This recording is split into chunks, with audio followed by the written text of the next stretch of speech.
श्री शिवाय नमस्तुभ्य मित्रों, जय महाकाल, हर हर महादेव। तो मित्रों, कैसे हैं आप सब? आशा करते हैं आप सब लोग बहुत अच्छे होंगे। मित्रों, आप सबको पता है कि सावन का महीना चल रहा है और इसी क्रम में 27 जुलाई को हरियाली तीज है। तो आप सभी माताओं बहनों को सबसे पहले तो हरियाली तीज के बहुत बहुत शुभकामनाएं। साथ ही में हमारी जो माताएं बहनें हैं, जो सुहागन हैं, वह सभी आज के दिन यानी हरियाली तीज पे अपने पति के दीर्घायु के लिए व्रत, पूजा इत्यादि करेंगे। साथ ही में कुछ उपायों की बात करेंगे जिनको दान करके और उन उपायों को करके भी आप अपने पति की दीर्घायु की कामना कर सकते हैं। यहाँ पर सामने आपको एक पात्र में बहुत सारा श्रृंगार का सामान दिख रहा है। हमें यहाँ अपनी सुविधा अनुसार श्रृंगार के सामान को दान करना है। ज़रूरी नहीं जितनी बड़ी टोकरी में जितना सामान दिखाया गया, जैसा दिखाया गया ऐसा ही दान करें। आप अपनी क्षमता, अपनी सामर्थ्य के अनुसार दान कर सकते हैं, ठीक है। बशर्ते आपको दान करना है, क्योंकि हरियाली तीज के दिन श्रृंगार के सामान के दान का बहुत अधिक महत्व होता है। इससे आपके पति की दीर्घायु तो होती ही है, साथ ही में दूसरे को भी अखंड सौभाग्य का आशीर्वाद भी प्राप्त होता है। तो आप लोग सबसे पहली बात तो श्रृंगार के कुछ सामान को दान करें। इससे आप सभी लोगों के पतियों की आयु लंबी होगी। तो चाहे तो मेहंदी दान कर सकते हैं, सिंदूर हो गई, बिंदी, चूड़ियाँ, हरी चूड़ियाँ भी दान कर सकते हैं, जिसका सावन में हरी चूड़ियाँ दान करने से और अधिक लाभ होता है। लेकिन अगर हरी नहीं मिलती तो आप किसी भी कलर की चूड़ी का दान कर सकते हैं, ठीक है। अपने घर में अपनी माताओं को, अपनी भाभी को, किसी को भी आप लोग यह दान दे सकते हैं। तो पहले नंबर पे तो श्रृंगार के कुछ सामान की दान करेंगे। इससे आपका सौभाग्य, जो आपके पति, उनकी दीर्घायु होगी। और दूसरे नंबर पे हम लोग काली मिर्च का दान करेंगे। केवल काली मिर्च नहीं, काली कोई चीज़ भी हो सकती, जैसे काले तिल का दान कर सकते हैं, काला कपड़ा दान कर सकते हैं। अगर आप काली मिर्च का दान कर रहे हैं तो उससे आपके घर में अगर नज़र टूने टूट के किया होता है तो उसका काट होता है, उससे राहत मिलती है, ठीक है। तो जितनी काली मिर्च आपको दिखाई गई इतना नहीं लेना है, आपको थोड़ी सी लेना है, गिन करके भी ले सकते हैं। एक से एक चुटकी या फिर ऐसे 11 या 13 दाने ऐसे ले करके भी दान कर सकते हैं। इससे जो टोने टोटके हैं, कोई कालू जादू जिसे कहते हैं, या बुरी नज़र लग जाती है बच्चों को, वो रोग हो जाते हैं, वो लोग बार बार बीमार पड़ने लगते हैं। इससे पता चलता है कि आपके घर में उस बच्चे को बुरी नज़र लगी हुई है, तो उसका काट होगा। तो आप सभी लोग चाहे तो काली मिर्च का, अन्यथा काले तिल का दान करिएगा इस हरियाली तीज के दिन। इससे आपको इसमें राहत मिलेगी। आपके परिवार के उस सदस्य की जो बुरी नज़र या फिर टोना टोटका कराया होगा, काली नज़र लगी होगी, वह हट जाएगी। इसके बाद आप लोग अब तीसरे नंबर पे हम क्या दान करेंगे, तो आज के दिन हरियाली तीज के दिन चावल के दाने का भी दान का बहुत अधिक महत्व होता है। तो यहाँ आपको स्क्रीन पे चावल दिख रहे हैं, इतने चावल हमें नहीं लेने हैं। आपको क्या करना है, यह दान आपको ब्राह्मण को करना है, ठीक है।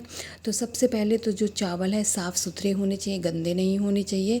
और सबसे बड़ी बात, इसको दान करने से सौभाग्य की प्राप्ति होती है। एक सफ़ेद स्वच्छ कपड़ा आपको लेना है, नया हो ज़रूरी नहीं, लेकिन साफ़ होना चाहिए, गंदा नहीं होना चाहिए। उसमें आप लोग इन चावल के दानों की 7 मुट्ठी, ठीक है, ज़्यादा नहीं लेंगे, 7 मुट्ठी केवल आप लोगों को चावल लेना है और सफ़ेद कपड़े में रख लीजिएगा। आपके घर के आसपास जहाँ पर भी ब्राह्मण देवता रहते हों या पुजारी हों मंदिर के, उनको भी दान दे दीजिएगा इस हरियाली तीज पर, उससे भी आपको लाभ होगा। सफ़ेद कपड़ा लेकर के उसी के ऊपर आप 7 मुट्ठी चावल के दाने रख लीजिएगा, बस, और ज़्यादा नहीं लेना है। इतना दान ही आपके लिए पर्याप्त है। तो चावल का दान हो गया, काली मिर्च का दान हो गया। इसके साथ ही श्रृंगार की कितनी भी चीज़ें, आप 2-4 चीज़ें अपनी इच्छा अनुसार दान कर दीजिएगा, आपको इसका बहुत अधिक लाभ होगा। दान की बात हो गई, अब कुछ 1-2 उपायों की बात कर लेते हैं मित्रों।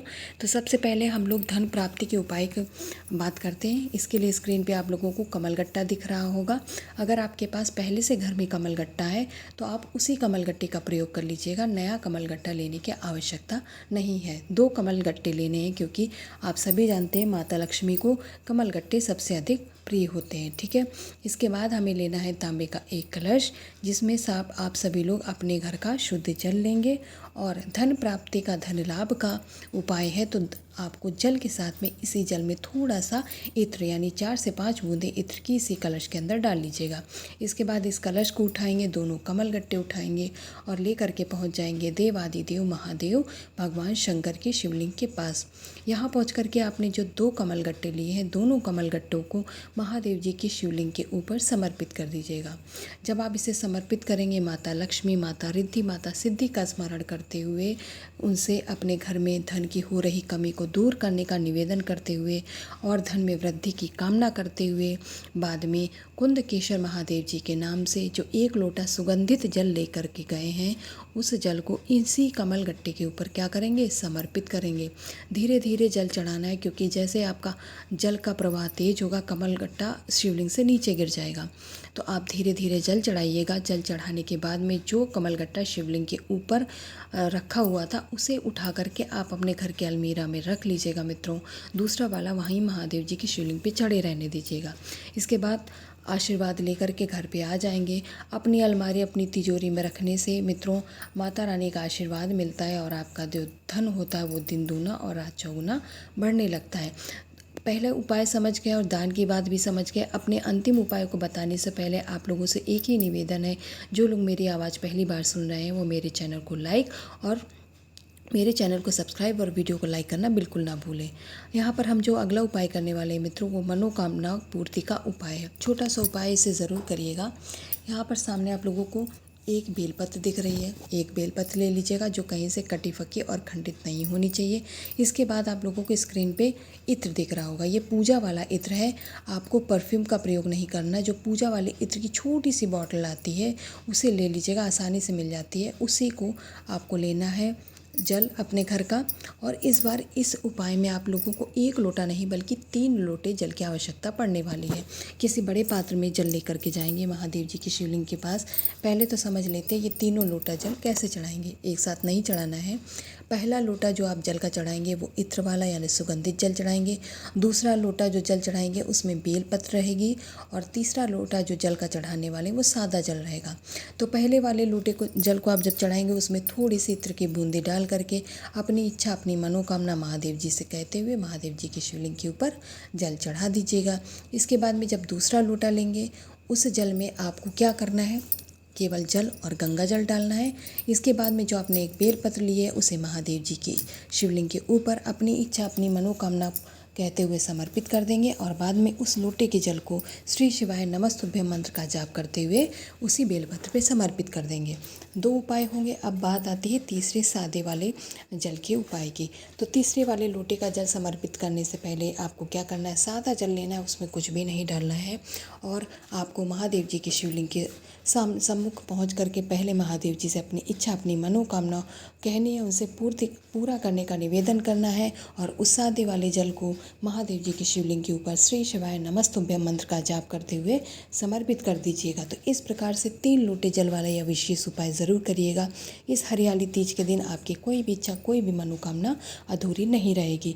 तो जाते जाते आप लोगों से बस एक ही निवेदन है, जो भी हमारी माताएं बहनें इस हरियाली तीज के उपाय को करने वाली हैं, उनका जो सौभाग्य हमेशा सुरक्षित रहे, उसकी दीर्घायु हो और महादेव जी अपना आशीर्वाद उन लोगों को प्रदान करें। श्री शिवाय नमस्तुभ्यम।